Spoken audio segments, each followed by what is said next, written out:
पिछली क्लास में अपन ने प्राइस लाइन ड्रॉ करनी देखी थी। प्राइस लाइन MN, एक उपभोक्ता की अगर आय दी हुई है तो वो इस प्राइस लाइन MN पर रहेगा। इस प्राइस लाइन के किसी भी बिंदु पर उसको अधिकतम संतुष्टि मिलेगी। प्राइस लाइन का अंदर का बिंदु ABC पर तो उसको अधिकतम संतुष्टि मिलेगी इसके किसी भी बिंदु पर, और प्राइस लाइन के अंदर का जो बिंदु है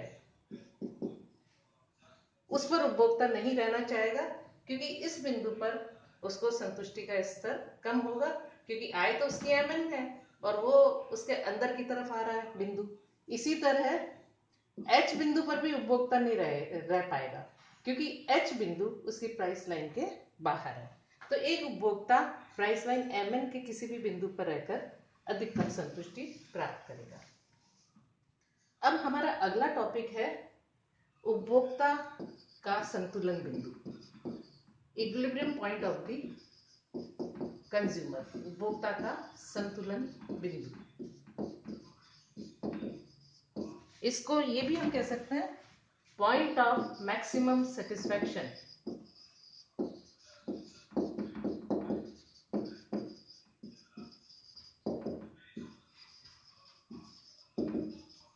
माइक्रो इकोनॉमिक्स में एक चीज सबसे महत्वपूर्ण है, जो चीज संतुलन पर होती है या जहां संतुलन की स्थिति होती है वो maximum satisfaction, maximum profit, maximum cost वाली स्थिति होती है। तो उपभोक्ता का संतुलन बिंदु निकालेंगे। हमने प्राइस लाइन ड्रॉ करनी देखी है,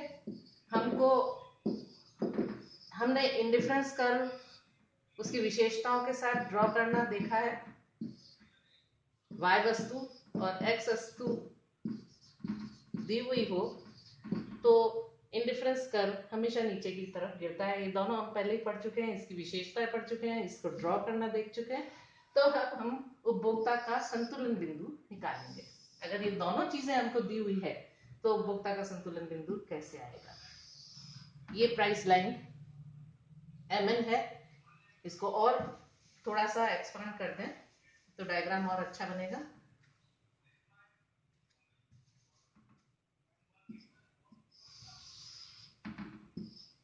Y अक्ष पर Y वस्तु ली है, X अक्ष पर हमने X वस्तु ली है। प्राइस लाइन हमारी MN है। इंडिफरेंस कर्व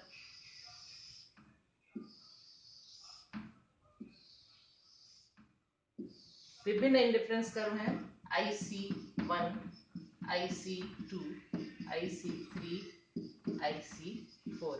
यहाँ हमें कुछ भी देखने की जरूरत नहीं है, हमको प्राइस लाइन ड्रॉ करनी आती है, हम पिछले टॉपिक में पढ़ चुके हैं पिछली क्लास में, और हमको इंडिफरेंस कर्व भी ड्रॉ करना आता है जो कि नीचे की तरफ गिरता हुआ होता है। अब हमें उपभोक्ता का संतुलन बिंदु निकालना है। हम उपभोक्ता का संतुलन बिंदु कहाँ होगा इसे देखेंगे।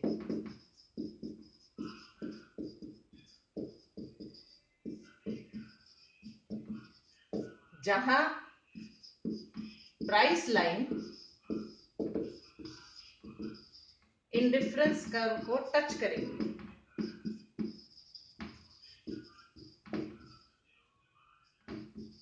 That is the equilibrium point of the consumer. तो देखो प्राइस लाइन A पॉइंट पर, प्राइस लाइन B पॉइंट पर, C पर, D पर और E पर तीन इंडिफरेंस कर्व A पर, C पर, E पर, D पर और B बिंदु पर प्राइस लाइन को टच कर रहा है। तो हम ये कहेंगे कि इन सब बिंदुओं पर टच कर रहा है, तो क्या ये उपभोक्ता के संतुलन बिंदु है? नहीं। इसकी दूसरी कंडीशन ये है, उस बिंदु पर, कौन से बिंदु पर, जहां प्राइस लाइन और जहां पर इंडिफरेंस कर्व प्राइस लाइन को टच करता है वो बिंदु, उस बिंदु पर marginal rate of substitution is equal to Px upon Py। तो हमें ये दो कंडीशंस देखनी है उपभोक्ता के संतुलन के लिए।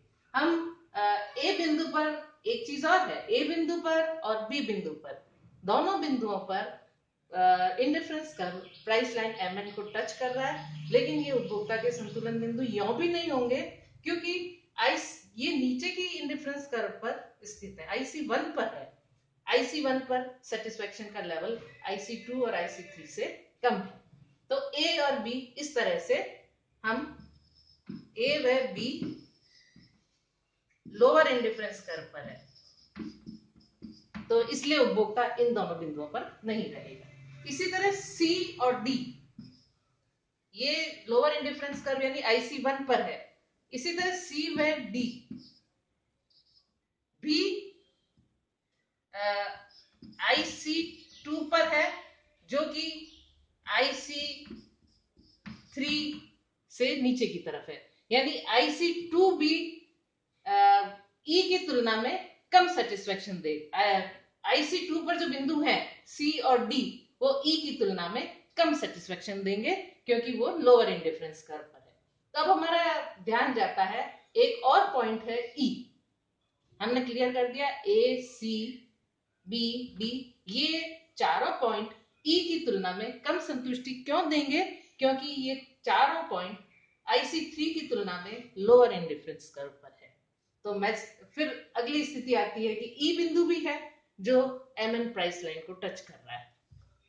E बिंदु हायर इंडिफरेंस कर्व पर है। इसके साथ साथ E बिंदु पर marginal rate of substitution price line price ratio के बराबर है।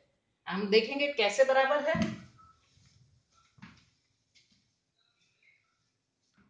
Marginal rate of substitution of x for y is equal to, इसका क्या है, delta y upon delta, delta y upon delta, dx upon dy, upon dx भी हो सकता है, delta y upon delta x। और mn प्राइस लाइन का slope क्या है, mn प्राइस लाइन का स्लोप भी ओ वाई डेल्टा कर दो या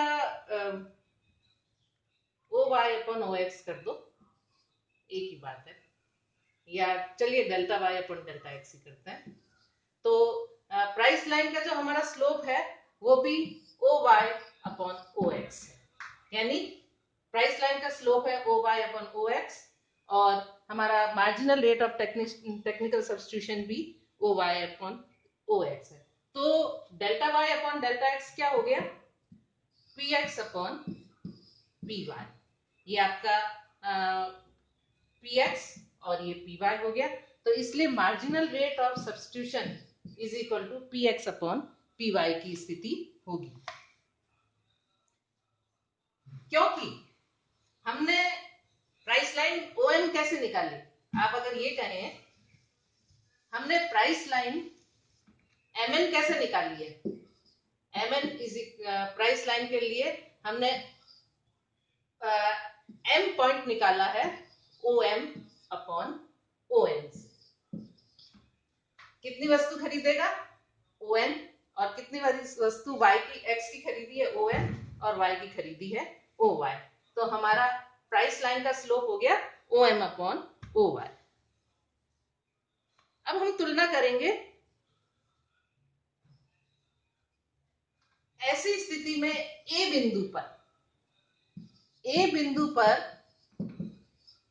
marginal rate of substitution of x for y is greater than px upon py। इस बिंदु पर अगर हम स्लोप डालें, टेंजेंट खींच के अगर स्लोप डालें, तो स्लोप का हमेशा वो होता है, स्लोप हम कैसे निकालते हैं, परपेंडिकुलर अपॉन बेस। तो यहां पर स्लोप ज्यादा होगा प्राइस लाइन के स्लोप से। इसी तरह सी बिंदु पर भी marginal rate of substitution of x for y is greater than px upon py। D और B बिंदुओं पर क्या स्थिति होगी, D व B बिंदु पर marginal rate of substitution of x for y is less than px upon py. तो इस बिंदु पर मार्जिनल रेट ऑफ सब्स्टिट्यूशन ज्यादा है px अपॉन py से, और d और b पर marginal rate of substitution of x for y px upon py से कम है। तो ये जो बिंदु है ये उपभोक्ता के संतुलन की दूसरी कंडीशन को पूरा नहीं कर रहे हैं। दूसरी कंडीशन को ई बिंदु पूरा करेगा, जहां पर marginal rate of substitution of x for y is equal to px upon py। इसलिए ई बिंदु उपभोक्ता का अधिकतम कल्याण, अधिकतम संतुष्टि का बिंदु होगा।